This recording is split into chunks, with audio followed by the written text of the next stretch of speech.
Et nous sommes en direct avec Khalid Chgraoui, vice-doyen de l'Université Mohamed VI Polytechnique de Ben Guerir. Bonjour. Bonjour. Alors, à J-1 des présidentielles, la tension est palpable. Des risques de violence et d'affrontement se font ressentir. Que pouvez-vous nous dire là-dessus ? En fait, c'est devenu presque une nature chez les électeurs et dans toutes les élections kenyanes, des retournements de situation et des rivalités qui changent du coup de relations et qui deviennent des amitiés. Et ça, on le voit très très bien aujourd'hui avec le président sortant au Kenyatta, qui ne supporte point son adjoint, M. William Ruto, qui a travaillé avec lui pendant plusieurs années, mais c'est sûr et certain que les deux hommes ne se supportent plus depuis presque 8 ans, et on trouve que le président sortant, Uhuru Kenyatta, supporte son éternel ennemi, et même l'éternel de son père Jomo Kenyatta de plus de 60 ans, M. Raila Odinga.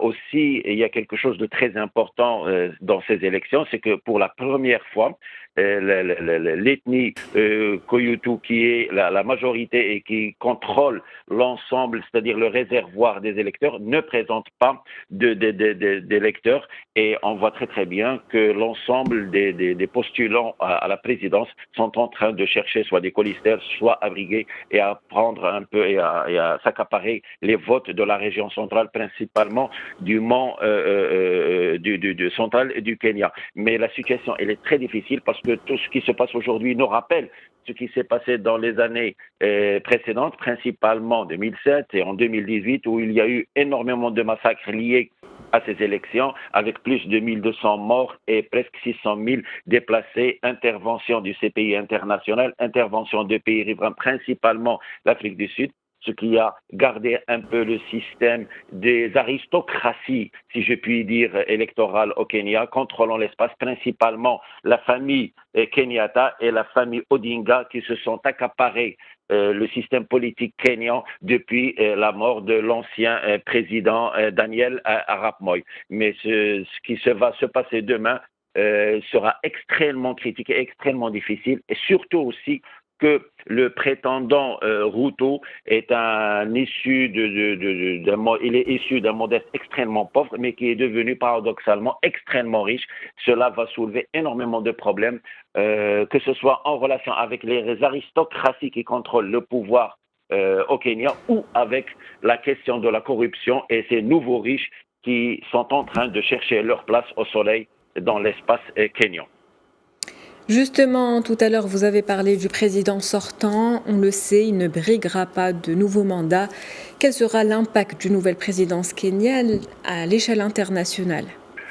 Déjà, il faut dire que l'issue de ces élections n'est pas sûre du moment que la majorité ethnique n'est pas représentée. On est devant des rivalités dépendantes de plusieurs groupes ethniques, principalement les deux Odinga et Ruto. Les deux sont très importants sur l'espace politique kényan.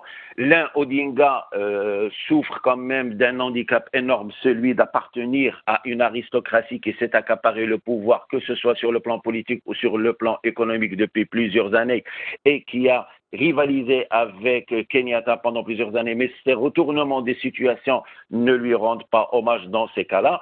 Et bien sûr, il y a Ruto, qui a été un peu l'allié du président sortant, mais qui depuis une dizaine d'années ne sont plus sur la même longueur d'onde. Mais la question économique va s'imposer de plus en plus, du moment que la question de la corruption s'impose beaucoup plus qu'on le pense.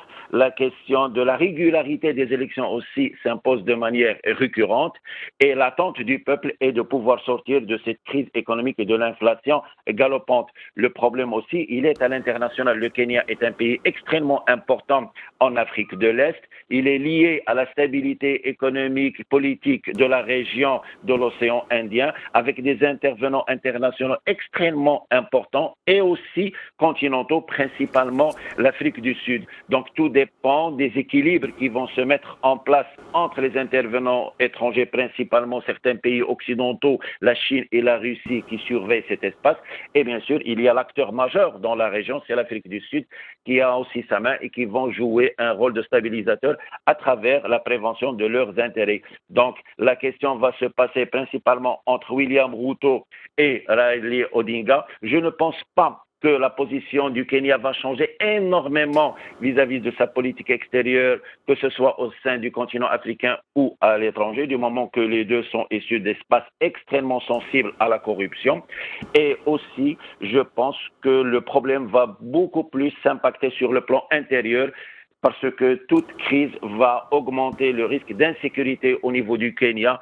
Ça va pouvoir toucher aussi les pays riverains et ça va augmenter le risque d'insécurité dans la région est-africaine et principalement sur le côté de l'océan Indien, ce qui va impacter bien sûr la sécurité internationale. Mais je ne pense pas que la situation va être, comment dirais-je, assez positive, que ce soit pour la région ou pour le monde, si ces élections ne sont pas acceptées de part et d'autre par les prétendants au pouvoir suprême. Merci à vous. Merci à vous, Khalid Chegraoui. Je rappelle que vous êtes vice-doyen de l'UM6P, faculté de gouvernance, sciences économiques et sociales.